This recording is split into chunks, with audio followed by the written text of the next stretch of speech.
ñande altine 12 lewru octobre 2020 ɗo e Hamady Hounare dendagal ɓesgu Hamady Hounare naaɓe rendi e mbadde kuftidindi ɗon e galle chef de village o woni Mujibou ndeɗon jonde ko yidde yeddude kongude jaltunoɗi e oɗo saaha ɓennude wonde wiide dendagal société ji garnoɗi ɗo mbaɗani Hamady Hounare fodde mumen ha tengti e société biteɗo Somiva ko ɗum saabi hande e mbadde kuftidindi kala ɓiɗɗo Hamady Hounare najo yalti ari notade nguɗo batu hade wutte fondede jullare min gaccat keɗoɗon ko ɓesgu Hamady Hounare naaɓe jaboto affaire phosphate c'est vrai kono noon wona ɗum joƴƴini en ɗo hannde kono ma en mbaɗi hen seeɗa jofan ɗum holɗum wonno ko ɗo e oɗo place e oɗo nokku goto e ɓiɗɗo wuuro ngo walla e ɓiɗɗo wuuro ngo nodduno woodi ko takki wuuro ngo ko takki wuuro ngo ko wiide Somiva hokki ɗum hokki en ko jinnoɗen e mun foof eɗen keedi caggal Somiva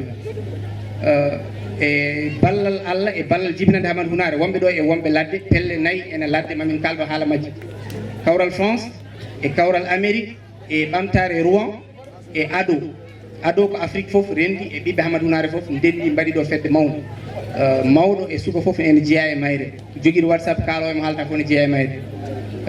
ɗe pelle noon kadi ɗe ndendi ɗi mbaɗi fedde wootere haɗe mbadda golle goote aɓe jiiɗi dañde ɓe ɓe gollide e wuuro he min mbaɗi batu ñandel leegal sarkulle min noddi leeɗe ɗe joyyi représentant ji mumen yo ngar cuɓo yimɓe joyo so cuɓima yimɓe joyo ɓe ɓen kalda e collectif wiyete ko collectif fedde rendinde pelle kono ko ɓiɓɓe Hamady Hounare naaɓe ɓe goɗɗo ala hen donc nden fedde waɗi ɗeɗo doole oɗo financement o addi téléji ɗiɗi o wanno prévu ko tati mais ko ɗiɗi gari ñanden ɓiɗɗo joɗinoɗo o addi ko goto e télé ɗe addunoɗe min gaddi même télé en yahani fennoya ko wino ko par ce que wonko fawno en woni Walfadjri TV artiɗo il faut o feññina koye même place ɓeɗo mawɓe e ɓeɗo ɓiɓɓe e ɓeɗo sukaɓe e ɓeɗo rewɓe e ɓeɗo worɓe gonani hande caggal Somiva ɓe gonani yesso Somiva hande wona janggo wona ɓawo janggo so wona e condition goto so Somiva jaaɓi rokkude ɓiɓɓe Hamady Hounare naaɓe e ndendori e takkiɓe ɗum gueɗe mumen haqqe mumen ko commune aji ɗi tati ndendi mais ɗiɗi ɗi ɓuuri wadde impacté so Orkadiére naaɓe ne jooɗi ɗo ko noon woori so wona noon ko noon woori donc jeeyi doole ɗe ko Hounare so rewi hen ko ndendori Hounare e ndendori ko galle goto ko yummane ɗo tan bamani to donc ko ɗum joƴƴinɗo yimɓeɓe ɓiɓɓe pelle ɗe mbiɓe ɗo ɓe noon ko kamɓe mbaɗi oɗo financement ɓe jooɓi ɗiɗo téléji ɗiɗi woni Walfadjri TV e Warango TV e wadde représenté aussi ɓiɗɗo Hamady Hounare najo ɓiɗɗo jeeyaɗo e ado guila ado ne fuɗɗo woni Oumar Doro Koumi donc so ari ɗo kanko omo waɗi représenté Warango TV c'est vrai kono ardi ɗo ko ɓiɗɗo Hamady Hounare ko Hamady Hounare najo no ɓiɓɓe heddiɓe ni wonɓe wuuro e ladde donc min jogui miijo noddude mawɓe ɓe e noddude notable uji ɗi min kalano ɗumen hande o ko fennude fenade nde tan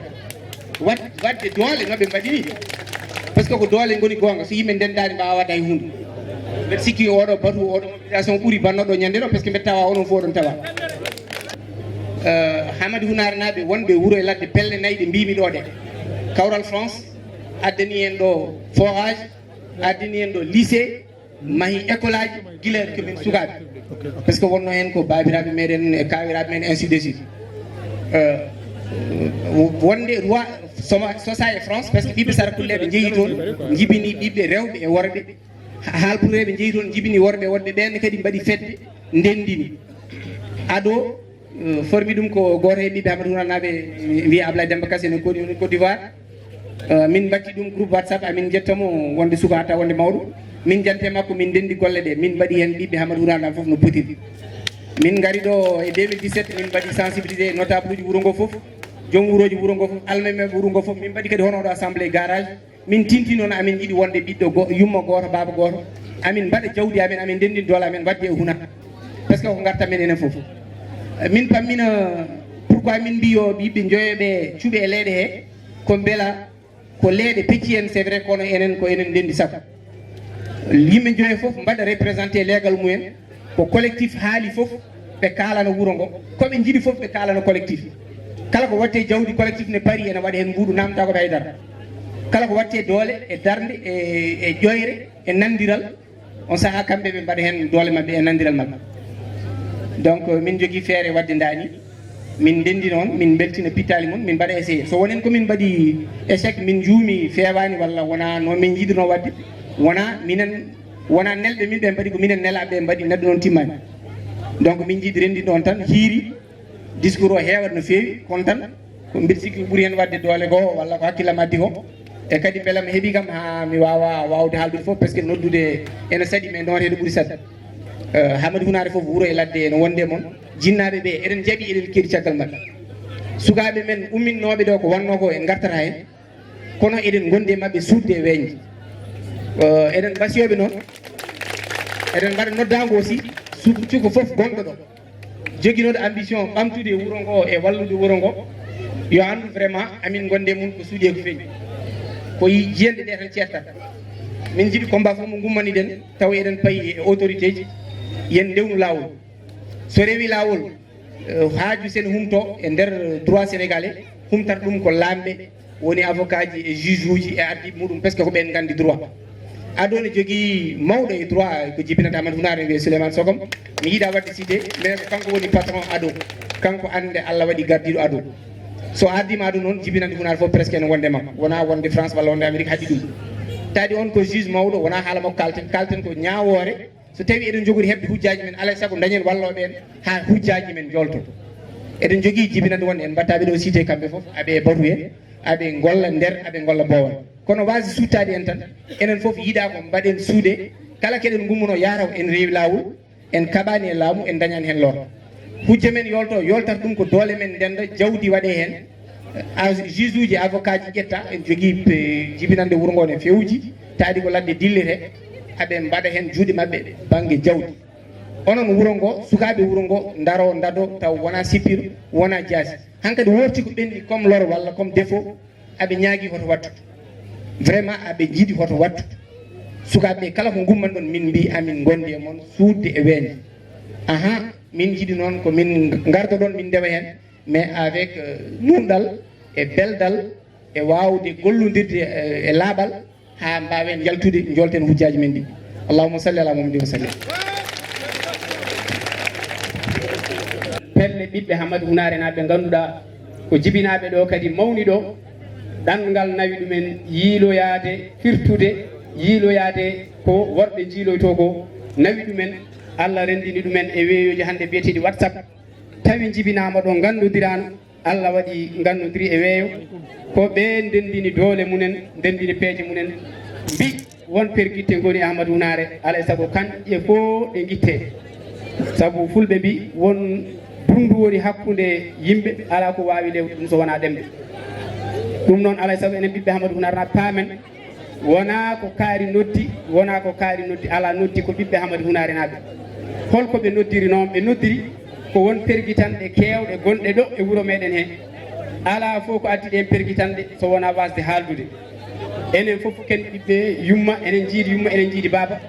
en mbawa wadde so wona jooɗoɗen kaltiden sen kaltiren e pamodiral eɗen paami won combat ji kewɗi ɓenni haareji kewɗi mbaɗi hen kono noon wona yimɓeɓe jiiɗodira wona yimɓeɓe ene kasodiri e koye munen ala ko wasde haaldude waɗi ɗum ɗaade Allah rokki en noon hande wonko mouvement ji ɗi gaddan en pelle ɗe wonko gaddan en ha en jonti wawde noddodirde ɗum noon yonti hankadi ne ɓiɓɓe Hamadou Hounare fof kalda jaada e dow jaɓɓal gotol ko ɗum woni koɗo noddango noddi ɗo en nano mbiɗen ni ko agir pour le développement de Hamadou Hounare avec Kawral France e Kawral Roi woni ɓamtare Roi e Kawral États-Unis hol wonɓe toon woni toon ɗako ɓiɓɓe Hamadou Hounare naɓe goɗɗo jillani toon ɓen noon deke so noddi ko ɓiɓɓe Hamadou Hounare naɓe noddi ena wayno won konnguɗi kewɗi caratoɗi ɗo e wuuro he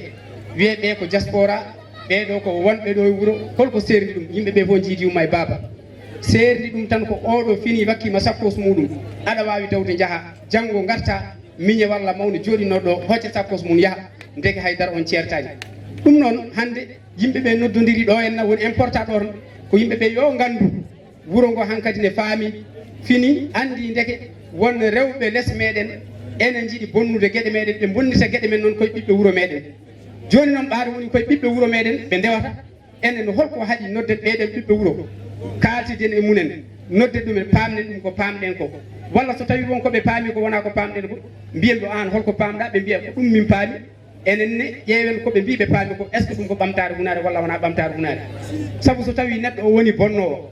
ko ɓiɗɗo Hamady Hunare najo en mbi yen duuñmo goppenmo o yeehi amo jogui miñiraɗo amo jogui mawniraɗo amo jogui famille maw fo ton goto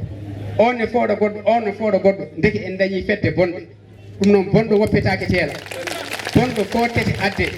ko ɗum woni jaɓɓal ado ko ɗum woni jaɓɓal ɓiɓɓe Hamady Hunare naɓe pop ɗum noon emin mbiya on hande tan paamon kala ferguitande wonnode ko ɓooyi walla jumre wonnode ko ɓooyi gila e konnguɗi saabu konnguɗi kewɗi nanama hande wonno alhamdoulillahi rabbil alamin yimɓe fof hande gonti journaliste en kala keɓɗo suudu mum haala ko weela ɗum noon addi won gueɗe hande ma wod mo hucci sa huccire makko a suusa haalde makko hunde gudda suudu ma kaala e makko hunde ɗum noon enen ɓiɓɓe Hamady Hunare naɓe tinnoɗen gartiren hakkillaji men mawɓe meɗen nan ɗo ene wonno tawirɗen mawɓe ene goniri hay goto en meeɗa yiide mawɓe koccodiriɗo jaaseje walla koccodiriɗo siremeje enen sukaɓe en gari so tawi eɗen mbadda polomi e dow ko jeyɗen guila e ndiyameji en guila ha e leyɗele en guila ha e goɗɗum enen foof alay saago ndenden haade nde wona wotere ko ɗum woni ko ummini ɓiɓɓe Hamady Hunare naɓe fof goɗɗum ala hen ko ɗum tan woni politique ala hen yidde jingande poste mum ala hen ko yidde tan jingande Hamady Hunare no mbiɗen ni Hamady Hunare ñamade rewaten nde ko nden tan jiɗɗen yobde ɗum noon on calminama on juurama min beltima kadi e garal he nde tawno noddude ko e sattude ɓuuri sattude ko noddude noote ɗum noon ɓiɓɓe Hamady Hunare naɓe jinnaɓe Hamady Hunare naɓe onon fof min jarno on emin beltono kala jiiɗo ɗo ko metti ɗum noon yo faam wona ɗum wonno yakare amen wonno yakare amen ko tawi kala garɗo ɗo yiyeɗo hoore mum yiyeɗo ko weeli ɗum kadi ƴetto konngol mum haala kono noon no fulɓe mbiyata ni kala ko ala hoore wawa yaade kono koye sappo kadi mbawa yaade alay saago dañe enen ƴettuɓe ɗemɓe kalano ɓiɓɓe Hamady Hunare naɓe fof kono hay goto ɗawa ko ɗo konngol paamen tan ko ta o ene raɓɓiɗi kono sinno wonano ɗum goto fof rokkete micro haala ko yiɗi haalde ko assalamu aleykum wa rahmatullahi taala wa barakatuh alhamdulillah rabbil alamina saroga golle ke joppana ono o girsu nawari kengani almami nun aɗo debugu mum do notable mum ɓenuga debe ke no gonde oɗi su mama ni nawari na limnu kusu kadi jeunesse ke na mama i sikkenga debe ke dangani kengana danga omin yenga yere heddu nakatano maka diaspora ke heddu kuna kati kuna ima daga politique kamma itele développement nyai développement ka angara mu développement da na burenya tina da kal sinya trindi kumpe du nakati sigi mudare développement bana kanne maka kengani kawral France o suwar kawral France gar himbe suru debe kedi kawral Amerique ri nanka hay bamtare roi kendi wunare sarre mumiruga sare France no gondi kunyanda kempe décret iga munana hunare kondema imbugo kota no gondi kenya gati bamtare roi France huna sare mumiruga France kenga na dangi fedde tanakari na lire kay ken no gondi gati ado agir pour le développement de Hamady Hunare kempe de kuna ada hunare sarre mencho akaume yugondo yakare hoga debegero gonda do jaman palle asuka on mantenga adono gondi ina whatsapp nyay kuna anga whatsapp ni anga adono gondi anta whatsapp ni anga adono gondi ken kuna kumpe do hil nakata na be kawme nanti debeke kunda sugadi ina yimu karage sugandi ikundanga o sura kahi wana hede sigindi aga sikiti kumpe de nu nakati agi i représenter de debeke no gondi Kenya ni khirinde ke marani Kenya yi on tan nyana na gilo kuna mo gari continuer batuke wureni Kenya yi parce que gajange kebe go maka debe kedi o ga makahi oranta o fodde nun kita Kenya ni mani fosfat ke go maka yere on tigi on ora mek ekitu kinime on kahi ona o hujanu mundu nanga pujanda ngani kenni anda jihad nya do bari ken kuna on tigi on o garenga on ekitu kinime kanen tay assalamu alaikum warahmatullahi ta'ala barakatuh. Assalamu alaikum warahmatullahi ta'ala barakatuh.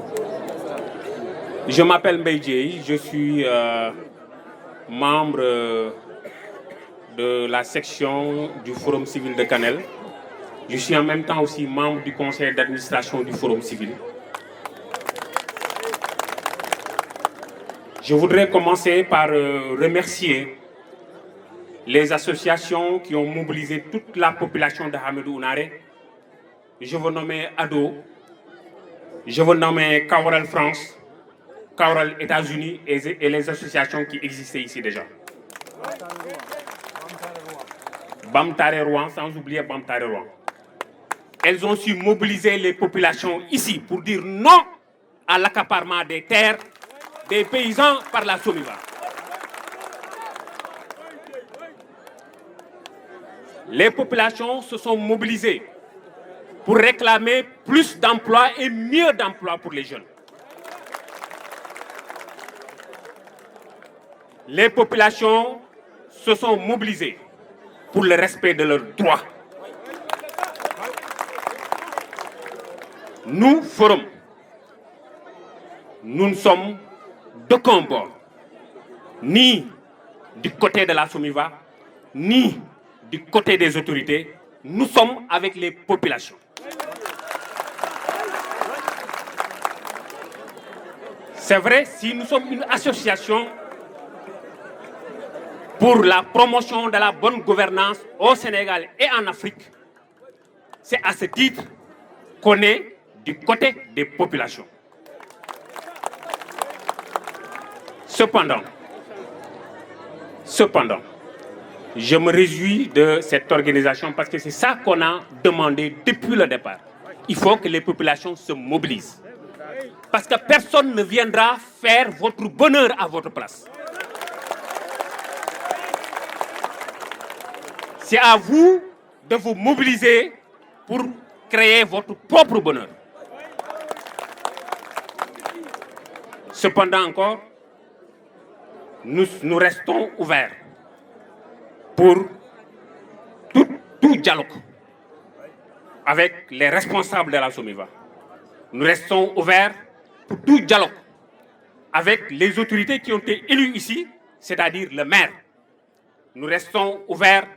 avec tous les responsables de jeunes, d'associations qui sont à Hamidou Ounaré pour créer ce qu'on appelle un cadre de concertation et discuter des véritables préoccupations des populations de Ounaré. Voilà le message que j'avais tenu à lancer. Merci beaucoup. ñu ngi remercier ñëpp ñi nga xam ne woo nañu leen ñu usi leen surtout ci association ñi nga xam ne nekk ci bitim réew ak nekk ci biir dëkk ba mobiliser doomi dëkk ba pour ñu daje ñoom ñëpp am seen yelleef am seen pas-pas ak seen yéene yëpp ñu boole ko ñu war a jooytu seen mébét fu ñu ko war a jooytoo. ñu ngi jaajëf monsieur Dieye fii ça m'a rappelé quelque chose parce que mosoon nañ fi taxaw tamit aussi lu mel ni waaye nag du loolu moo tax ñuy wax lu ñuy wax dafa am lu fi yëngu ba nga xam ne ñëpp mënatuñu teey seen bopp ñun ñu jël sunu billet ñëw fekki si leen dafa am ñu fi taxawoon am lu ñu wax te amul mësut am ci aduna ñu sosal waa dikk bi ñëpp ci limal leen moom la ñu bëgg a effacer ba mu set rek ni Soniva ni Serpam lépp lu ñu waroon jëflante ak doomi def yi defuñu tous ñu ngi leen wax nag lenn benn kaddu fekk naa fii jaam muy wax amul xuloo amul xeex yoon la ñuy jaar jot suñu droit mu neex mu nakari luy suñu droit dañ ko jot par la porte obligatoire lii su ngeen ko doon def kon coow bi du yegg fii lii su ngeen ko doon def du yegg fii tey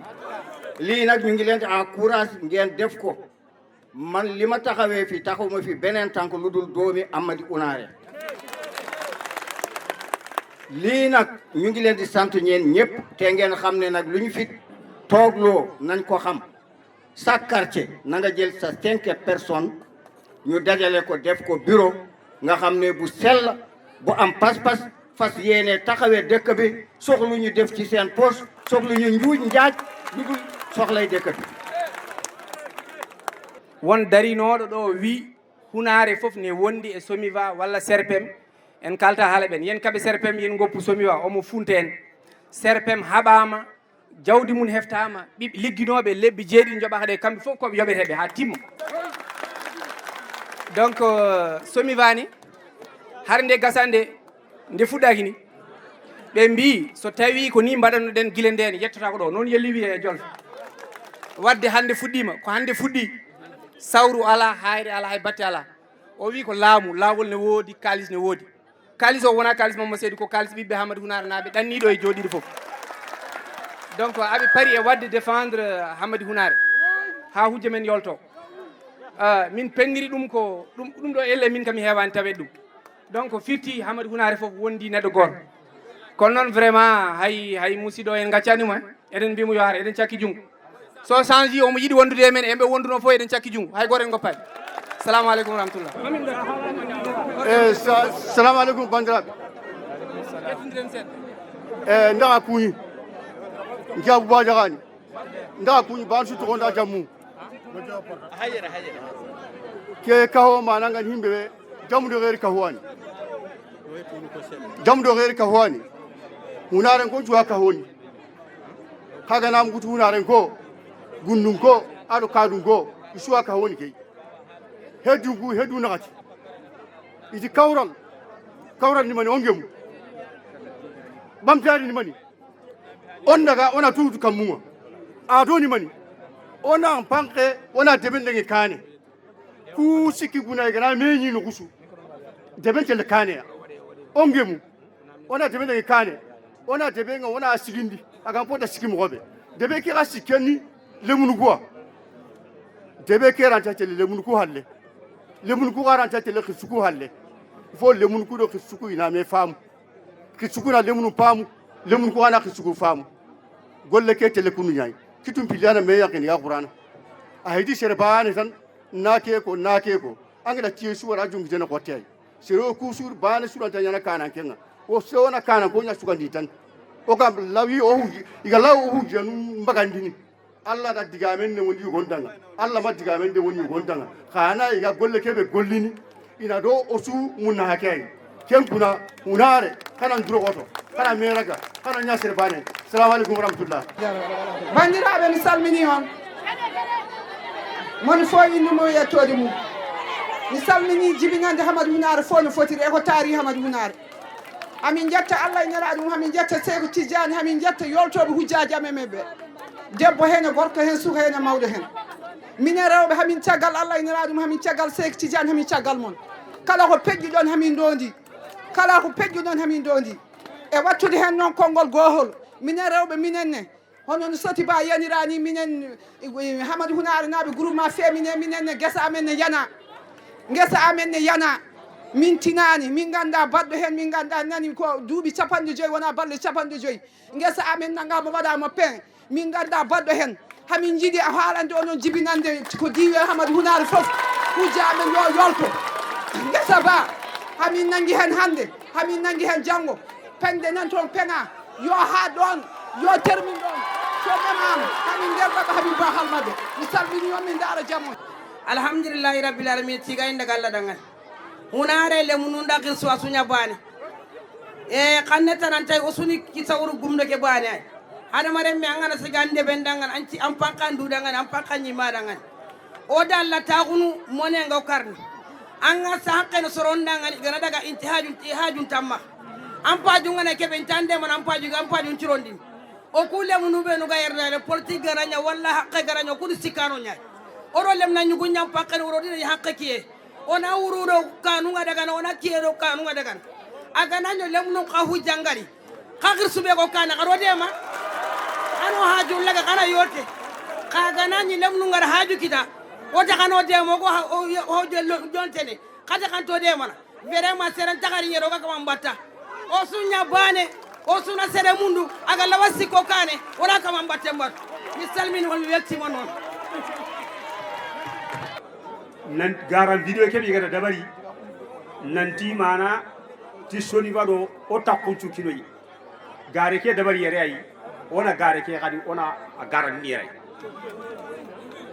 ke gana dangi e gata keɓe ko nanti ujunu sikki hadamaren me nanti soni waɗa kuña gollini keɓe ka gollini soni waɗo gon nanta kamo kare bak angatu ujunu igarati ujunu sikki ke gendi gare korondro goto taxi ke yimme lenki amani ne mania ka honu kuna kati igati ni kawral France ado kawral Amerique aɗo ɓamtare loi aɗo ma ana igatina aɗo agir pour développement de Hamadou Hounare kenda suwalogo aɗo da suwalogo kawral France ana France bane kawral Amérique ana Amérique bane ɓamtare loi ana loi bane aɗo ana monde entier ay Hamadou Hounare menga no so aɗo won kunyan kahi idi khalis num bagandi idi na wurum ko homa meyi kudo ina kunda suga di sorok kargina muti kun sorok karginda kahi kunya nyana association kuna asida ngani jati dino yere anani golle suga nani gollini o so ana gollini dobe anani garen takarono yere o susu gana mera ko ganya bade serano garen tan din katoy anga namu go garanten ngari aga dam maganche awatu ada hay kurina ka hatame ada bara haya khine ka gana ni awari osuro meraga aro gare kente kine kharon dro oto onya bade kuberu ga munda no hatame nanti keni ka gare i golini kati jibanu nyai o ko golini katta duna soy maruna soy kharon dro oto immo turuni immo haqqlu go bogoy sere suka di haqqile tejen diga men ngana ko ni to mungadi asuwatu diga men ngana ko ni gare ngani ha nganta anga mata anga to gare yen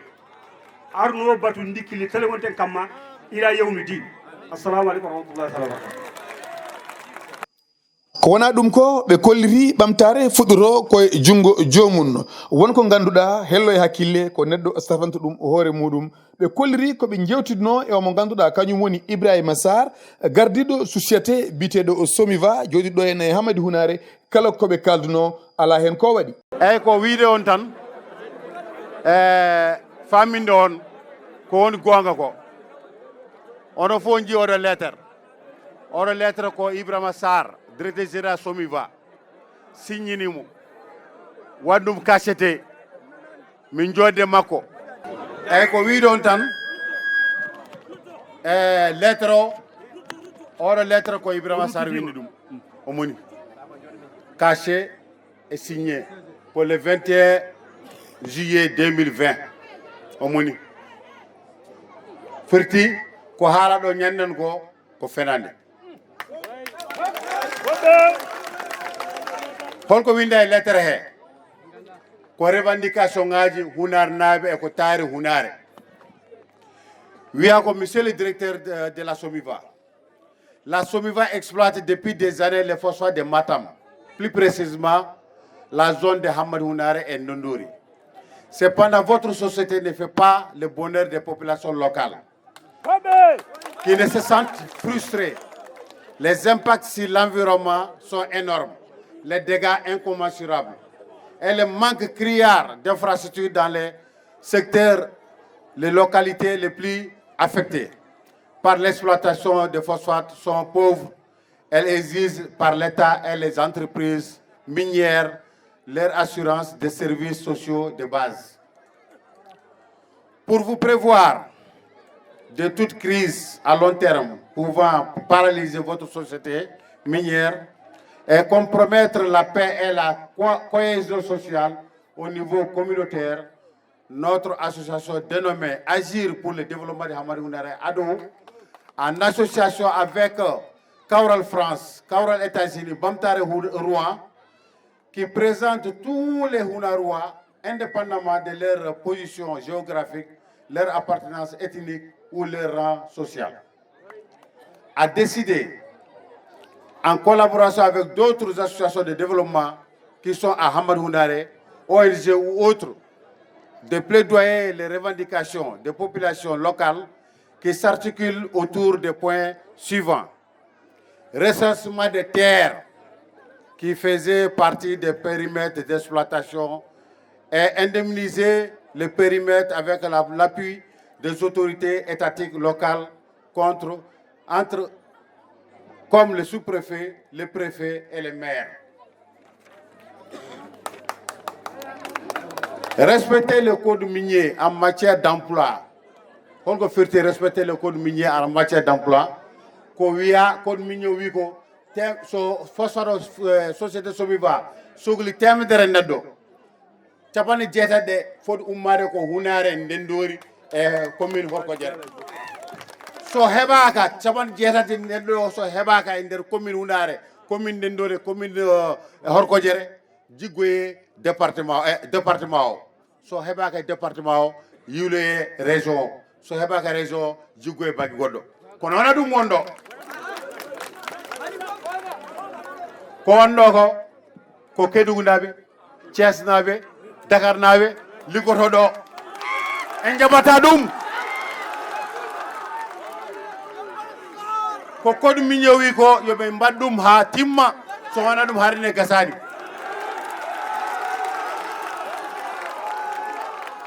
o wi koɗum min wi la priorité qui doit être donnée à l'ensemble des travailleurs originaires de la zone impactés par l'exploitation minière Hammadou Hounare, commune de Ndendori, commune de Horkodiere. Améliorer les conditions de travail et respecter la législation du travail. Améliorer les conditions de travailleurs,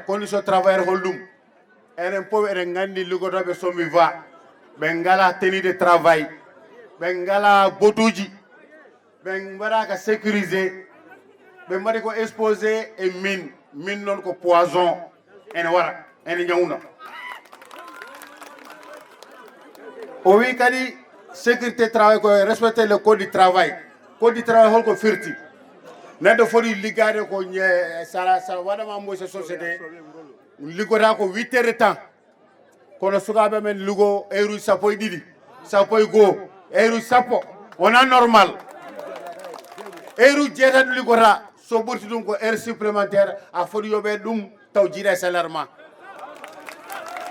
so ɗum ɓenni kadi salaire aji ɗi koɓe joɓete sukaɓe men ɓe ko salaire esclavage wona salaire gardien simple gardien foti yoɓede ko 60 ujunere liggeyaji tiddiɗi foof ko yimɓe men liggoto ɗum arɓe ɓe liggata ko ɗum te kamɓe ɓuure salaire so ɗum ɓenni kadi koɓe mbiyata brek firti lewru foof aɗa fofta balɗe arɓe ɓe ko balɗe 10 ɓe dokkete ene sukaɓe min dokke balɗe 6 c'est pas normal so ɗum ɓenni création d'un centre de professionnels et de formation pour les jeunes de la localité eɓe poti waɗanenne centre de formation eɓe mbaɗa formé sukaɓe e liggeyo ɓe mbaɗi ɓe jeftaɓe ɓe liggo ɗum ala ɗo